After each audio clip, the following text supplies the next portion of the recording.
किताबों से मन लगाने के लिए सबसे पहले अपने आप को जबरदस्ती मत करो। मन दबाव में कभी नहीं लगता। शुरुआत हमेशा छोटी रखो। रोज सिर्फ 5 या 10 पेज पढ़ो।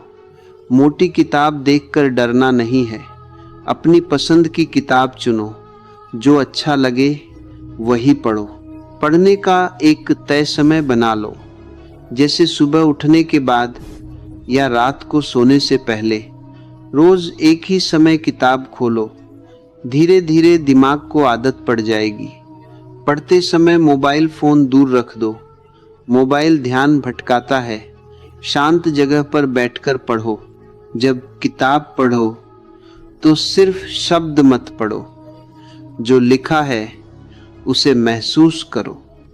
कल्पना करो कि सब कुछ तुम्हारे सामने हो रहा है। अगर मन भटकने लगे तो जोर से पढ़ लो या उंगली रखकर पढ़ो। हर दिन थोड़ा पढ़ो, लेकिन रोज पढ़ो। ज़्यादा पढ़ने की जिद मत करो। कभी मन न भी करे तो 2 पेज ही सही। याद रखो, किताबें बोझ नहीं होती, किताबें दोस्त होती हैं। धीरे धीरे किताबों से अपने आप मन लगने लगेगा।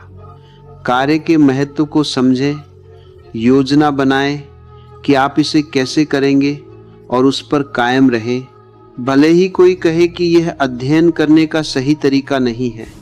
एकाग्रता का व्यवहार फिंगरप्रिंट की तरह अद्वितीय है और आत्मविश्वास का निर्माण हर 90 मिनट के बाद 15 मिनट का ब्रेक आपकी उत्पादकता को बनाए रखने में सहायक होता है, जब तक आप अलौकिक नहीं होते।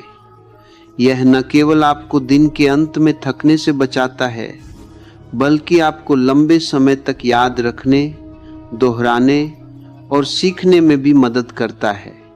इसके अलावा देर रात तक जागने से आपके मस्तिष्क और शरीर पर बुरा असर पड़ता है।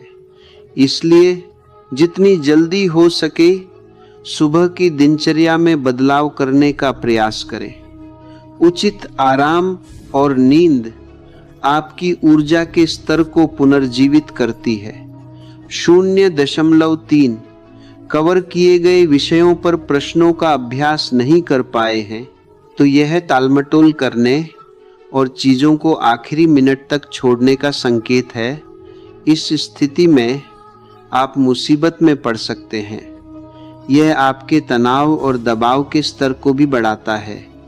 अपनी स्टडी टेबल पर पेन, पेंसिल, नोटपैड, मार्कर आदि स्टेशनरी रखें। आपकी सोचने की प्रक्रिया पर सकारात्मक प्रभाव डालने में आपकी सहायता करता है। आप पढ़ाई क्यों करना चाहते हैं? पढ़ाई से आपके जीवन में क्या होने वाला है? आप क्या बनना चाहते हैं? आपके पास इन सभी सवालों का जवाब जरूर होना चाहिए।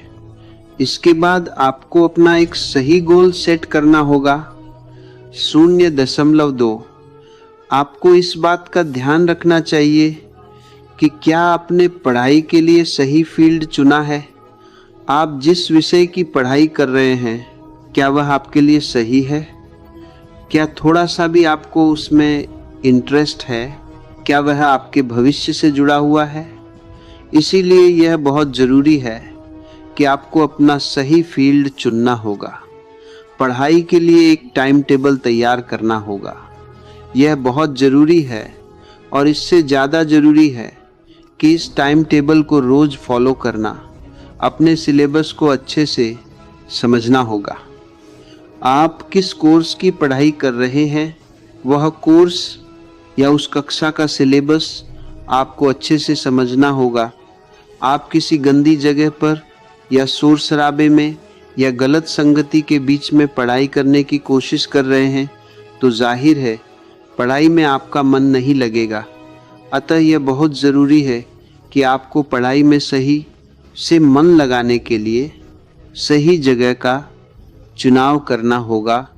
खुद को मोटिवेट करने के लिए आप अपने फील्ड में सफल हुए लोगों की बायोग्राफी भी पढ़ सकते हैं।